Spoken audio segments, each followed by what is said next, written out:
Bismillahirrahmanirrahim. Мәт ғибат. Мәт ғибат қай кезде келеді? Яғни аяттың соңында немесе тоқтау келген кезде. Оның ережесін айтатын болсақ, яғни фатхалы тануымнан кейін мәт әріп келсе, ona мәт ғибат болады. Оның үкімі екіге созу уәжіп болып келеді. Қараңыз. وَالْعَادِيَاتِ ضُبْحًا. Егер бізде мына жерде мәт әріп болмаса, онда біз қалай бітірген? Добх деген нәрсе.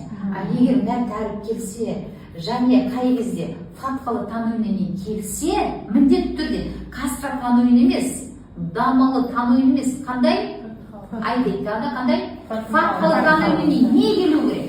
Мәт әріп келсе, не болады? Мәт ғибат, екіге созамыз. Келесі аятта қараңыз. Фәлму, қандай мәт? Табиғи. Сосын біз вауды кеше үйрендік, біз вауды қалай созамыз, қыздар? Кеше тұрып қаламыз, сосын тағы тілді істейміз. Тілді артқа етесіз, қараңыз.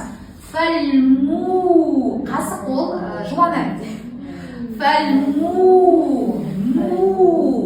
Фәлмурияти. Фатханы естейміз, яғни ашқан кезде естейміз.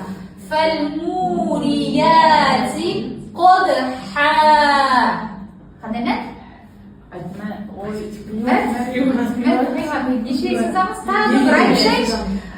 Талдайш, қай жерге келеді ол?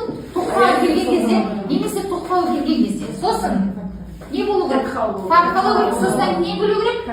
Тағы, мәт әріп келу керек. Фатхалы тануын. Келесі. Фәл-муғироти. Ғи деген кезде есеміз. Ғи.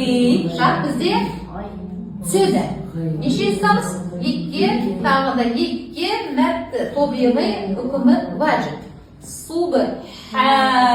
Не болды бізде? Мәт ғибат. Нешеге созамыз?